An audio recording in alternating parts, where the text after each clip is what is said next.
Allez les amis, j'espère que vous allez bien. Donc aujourd'hui, je vous ai réalisé une brioche de malade, brioche ultra facile à réaliser. Vous allez voir, c'est un truc de dingue. Alors si vous venez tout juste d'arriver sur la chaîne Cuisine Rapide et que vous n'êtes pas encore abonné, je vous invite à cliquer sur le petit bouton qui se trouve juste en bas de la vidéo, c'est marqué en rouge s'abonner. Cliquez dessus, c'est entièrement gratuit et en plus, vous allez apprendre énormément de choses.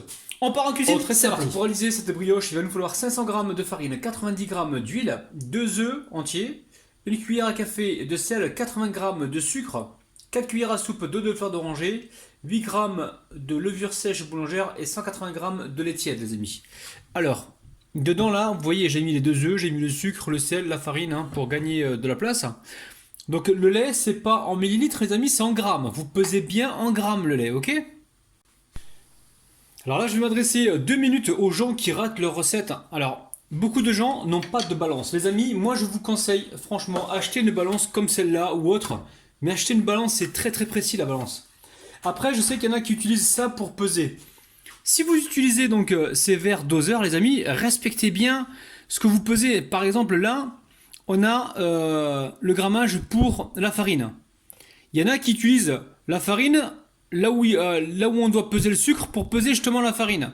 Et ils se retrouvent avec quelque chose qui est complètement déséquilibré. Et après, ils m'écrivent, ils me disent ouais, mais j'ai raté ta recette. Comment t'as fait? Voilà, j'ai utilisé un verre doseur. Si vous utilisez ça, respectez bien les millilitres. Donc là, c'est les millilitres. Ici, nous avons les grammes. C'est que pour la farine, ça, hein, d'accord? C'est pas pour le sucre. Hein. Le sucre, vous l'avez ici, les amis. D'accord? Donc essayez de respecter tout ça parce que sinon, après, vous allez rater votre recette. Et c'est un peu dommage. Donc là, on a mis les 2 œufs avec le sucre, le sel. On va rajouter ici l'eau de fleur d'oranger. Recette super facile, vous allez voir. On rajoute l'huile ou le beurre fondu. Et ensuite, je rajoute donc le lait tiède avec la levure sèche boulangère. Donc la levure sèche boulangère, elle est dedans les amis. Hein. Voilà, vous la voyez là.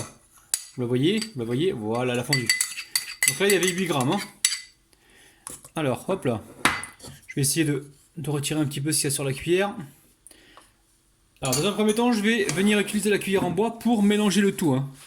Alors, c'est une pâte qui sera un petit peu collante, c'est normal, les amis. Hein. Si vous avez une pâte qui est trop compacte, vous allez avoir une brioche trop sèche. On a besoin d'avoir une brioche qui soit, enfin une pâte qui soit bien hydratée, justement pour avoir ce côté moelleux.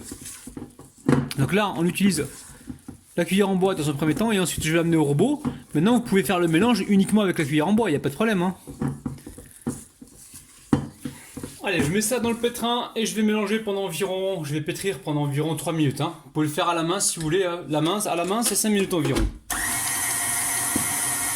ça y est la famille, hein. Au bout de 3 minutes là, j'ai arrêté mon batteur. Alors je monte la pâte, hein. La pâte est un petit peu collante les amis, n'hésitez pas à mettre un petit peu de farine.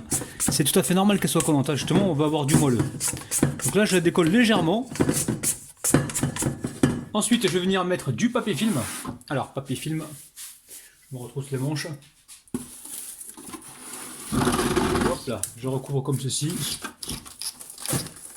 Voilà, je suis pas doué moi. Hop là. Allez, on recouvre ça et on va mettre un torchon par dessus. Alors, hop là. Là, je mets un torchon et je vais laisser donc comme ça reposer. Alors, moi, je fais mes brioches et mes pains, je les fais toujours la veille pour le lendemain, les amis. Hein. Donc là, on est le soir. Moi, je vais laisser ça toute la nuit et je m'en occuperai demain matin. Maintenant, vous, si vous êtes pressé, vous laissez pousser 2 heures. Il faut vraiment que ça arrive en haut, là, que ça gonfle, que ça double voire triple de volume pour justement avoir du bon moelleux. Après, vous pouvez dégazer la pâte et la relaisser pousser une deuxième fois dedans pour avoir justement encore plus de moelleux. Donc là, on va laisser donc reposer. Alors la pâte, elle a reposé donc toute la nuit. Hein, vous avez vu, hein, il y a des bulles par-dessus. On voit que c'est une pâte qui est très collante, les amis. Hein, justement, encore une fois, je vais me répéter, mais il faut qu'elle soit collante comme ça pour avoir donc la texture souhaitée. Hein.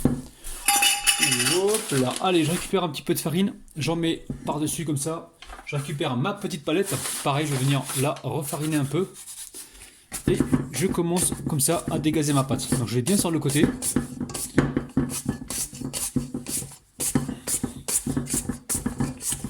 Alors ici, je farine le plan de travail. Donc là, on voit bien que la pâte, elle s'est raffermie un petit peu. Vous avez vu, hein? Ok. Alors la débarrasse. Ça sent la fleur d'oranger, c'est un truc de ouf, les amis. Hein. Allez. On va faire donc un petit pliage. Alors très simple. Pas besoin de rajouter de la farine dessus. Là, on l'étale comme... Vous savez quand vous faites une pâte feuilletée, bon pareil. Vous mettez... Voilà, vous la rabattez une première fois comme ça. Et on va venir ici passer en dessous comme ça avec la palette et la rabattre une deuxième fois comme ceci. Voilà, là on rabat également les deux côtés. Voilà, ça sent super bon les amis. Et je la retourne. Alors, je vais peser donc ma pâte et la diviser en 3. Alors, chaque fois qu'on la laisse, comment dire, de côté la pâte, on n'hésite pas, on la recouvre avec du plastique. Donc là, je vais quand même mettre du plastique au fond pour éviter que ça colle. Donc là, je pèse ma pâte pour pouvoir la diviser en 3 parts égales. Alors là, on a quoi? On a 989 divisé par 3. Donc si je sais bien compter, ça va nous faire 300, à peu près 330 grammes par, voilà, par part. Donc là, je vais diviser cette part en 3 et chaque part fera 330 grammes.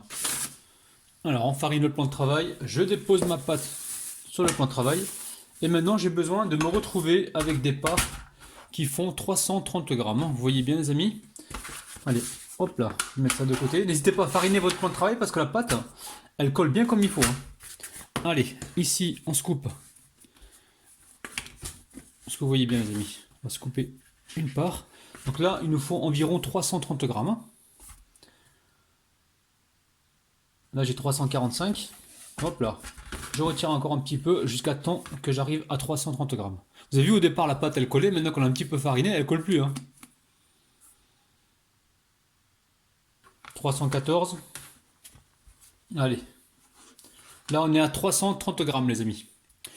Donc, je vais faire 3 boules identiques et on se retrouve tout de suite. Et à chaque fois, voilà, je viens la recouvrir avec du plastique pour pas qu'elle sèche. Alors ici, j'ai 3 pommes. Je vais les éplucher, les vider et les couper donc en deux et couper après en lamelles. Je vais commencer avec 3 pommes. Si j'ai besoin d'en rajouter, je rajouterai des pommes. D'accord?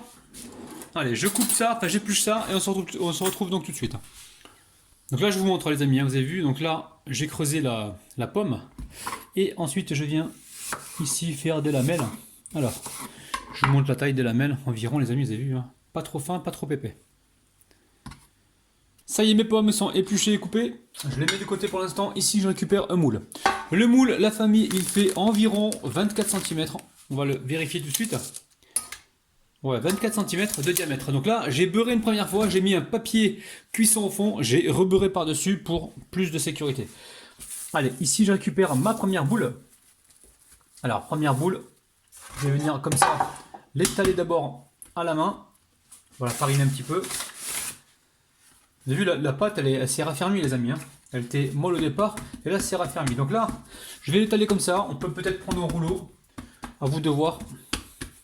Je pense que je vais aller chercher un rouleau. Donc là, on n'hésite pas à fariner surtout en dessous. Et l'idée, très simple, on va mettre une première couche de pâte. On va mettre les pommes avec le sucre. On remet encore une couche de pâte. Pomme, sucre et dernière couche de pâte. Donc par-dessus. Vous allez voir, c'est super facile. Allez, on prend le rouleau. Toujours pareil, hop, je vais vérifier en dessous si ça colle pas. À la farine, on en met au départ, les amis. Après, quand on arrive donc à la rondeur souhaitée, on arrête de mettre de la farine. Là, en même temps, au lieu de saupoudrer à chaque fois, ce qu'on peut faire, c'est aller chercher comme ceci, donc toute la farine qui se trouve sur le plan de travail.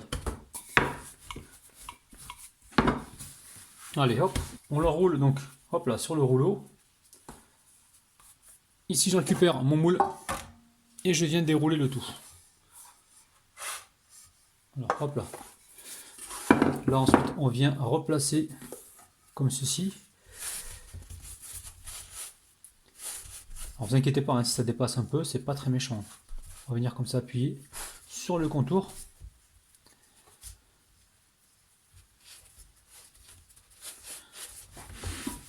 N'hésitez pas comme ça à venir tirer un peu la pâte comme ça, légèrement, pas trop fort les amis. Et là on appuie comme si on fonçait une tarte. On essaie d'être régulier si c'est possible. Une fois qu'on a fait ça, on récupère nos pommes. Alors ici j'ai des pommes. Après vous les mettez comme vous voulez les amis. Donc là, je vais d'abord prendre les petits morceaux comme ça, je les mets de côté pour l'instant, je verrai ce que j'en ferai tout à l'heure. Je vais d'abord mettre des pommes comme ceci là, sur tout le contour. Alors bien évidemment, on peut imaginer mettre de la crème pâtissière, on peut imaginer mettre un tas de choses, hein. Une crème d'amande ou c'est vous qui voyez. Là, on va rester simple, les amis, juste avec des pommes comme ça, un petit peu de sucre. On aura donc notre gourmandise souhaitée. Allez, les petits morceaux, je vais les mettre peut-être au milieu tout à l'heure, je verrai. Là, je continue comme ça. Petits morceaux, voilà. Je vais les mettre au milieu, les petits morceaux. Et je continue. Bon, finalement, j'ai retiré les petits morceaux comme ça. J'en ferai autre chose. Je préfère quand même garder les jolies pommes pour avoir à la découpe quelque chose de joli. Alors, là, on continue comme ceci.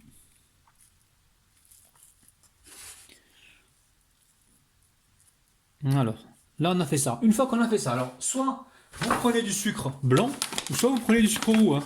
Sucre roux si vous voulez. Et là, vous venez saupoudrer comme ceci. Alors, sucre roux, ça a l'avantage d'être légèrement caramélisé, donc ça apporte une petite saveur supplémentaire. Donc, on n'hésite pas, on met du sucre, les amis.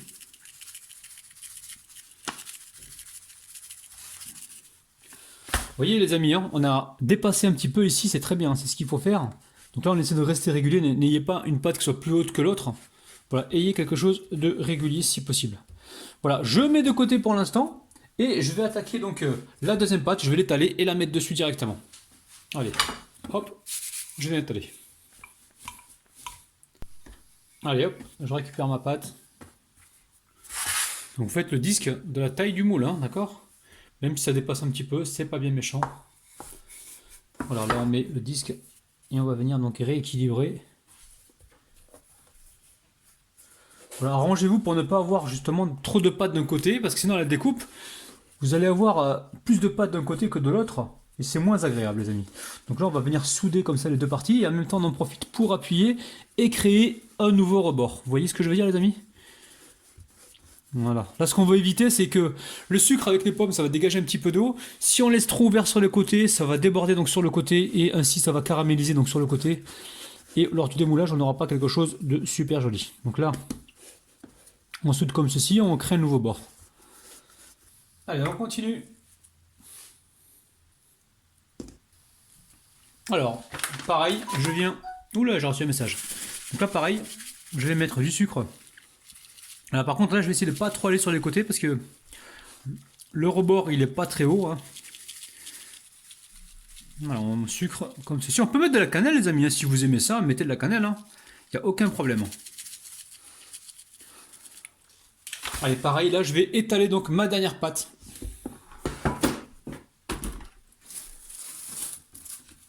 Ah, pareil, hop là, je viens ici fariner dessus, dessous. Allez, là le dernier rond, assurez-vous d'être juste, hein, parce que si vous êtes trop grand, vous allez galérer. Donc là, moi voilà, j'ai fait ça, j'ai pris ça comme mesure, je me suis dit voilà, on est quasiment juste. Je récupère, hop là, je récupère mon rouleau. Là, vous avez vu, hein, donc là, on a mis le sucre. Je vais encore en rajouter un petit peu, pour moi il n'y a pas assez, hein. J'aime bien le côté caramel le côté gourmand en fait de la cassonade. Et là je viens de disposer comme ceci. Alors, ici on prend le temps, les amis. On prend le temps.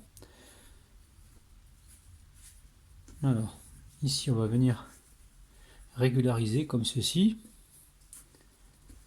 Et là, voilà, avec les doigts, on vient ici presser. Ça va se coller tout seul, vous inquiétez pas. Alors moi j'ai allumé mon four à quelques secondes pour qu'il soit un petit peu tiède, de façon à ce que la pousse elle se fasse assez rapidement. Donc je vais laisser encore pousser un petit peu, et je vais pouvoir donc enfourner ça.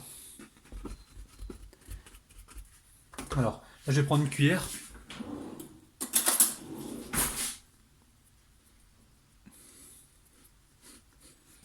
Ensuite on vient appuyer comme ça pour être bien droit. On recouvre d'un plastique pour l'instant. Et je vais laisser ça donc gonfler encore tranquillement.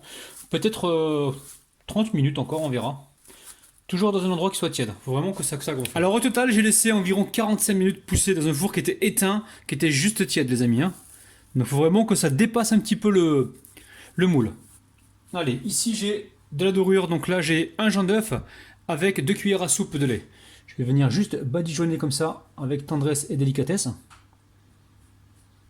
Et là, j'ai mis le four à préchauffer à environ 165 degrés, les amis, hein.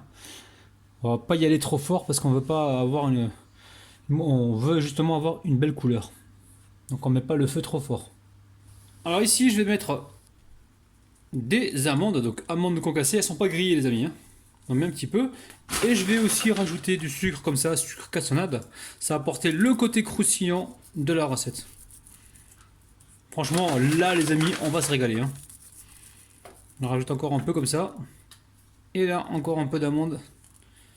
Et direction le four maintenant. Alors le four, je vais encore répéter. Donc c'est 165 degrés. Et je pense qu'on est parti pour une cuisson. Je vous dirai le temps exact tout à l'heure. D'accord? A tout de suite. Donc ça y est, la brioche est cuite. Donc là je mets un couteau sur le côté et je tourne comme ça ma brioche pour décoller donc légèrement les côtés, hein, si jamais vous voyez que ça colle un peu. Donc maintenant pour le démoulage, j'espère que je vais pas faire tomber tout ça. Je vais... Attendez, je vais me débrouiller autrement.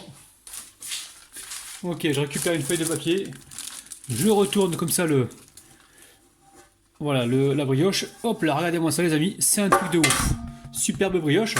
Je vais venir comme ça la déposer sur la grille. Hop là.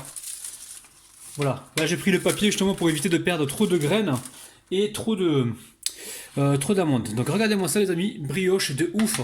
On va la laisser donc complètement refroidir avant de la découper. Allez, on va se couper une jolie part. Alors j'ai pris un couteau à scie, hein, couteau à dents. Maintenant vous prenez le couteau que vous avez à la maison, hein, ça peut être un couteau plat. Alors, j'essuie vite fait donc mon couteau. Hop là. Allez, bismillah les amis. La famille, alors, petite astuce, pendant la cuisson, donc moi j'ai cuit ça à 165 degrés. J'ai mis une feuille d'aluminium hein, dessus, hein, au bout de, quand je voyais que ça colorait, j'ai mis un papier alu par-dessus, justement pour pas que ça surchauffe. Hein. Et au niveau de la cuisson, après ça dépend du moule que vous allez utiliser, c'est entre 35 minutes, moi enfin je vous ai dit 30 minutes, mais c'était plus dans les 32-33 minutes. Mais moi je vous conseille de le cuire entre 30 et 35 minutes. Vous plantez donc la lame d'un couteau, c'est comme un gâteau, c'est pareil. Hein. Vous trempez la lame d'un couteau et si la lame ressort complètement sèche, qu'il n'y ait pas de traces de pâte, c'est que votre gâteau est cuit. La famille des amis, je vais goûter ma part de brioche qui est super moelleuse, regardez-moi ça. Et nous on se retrouve donc prochainement sur YouTube les amis. Bye bye.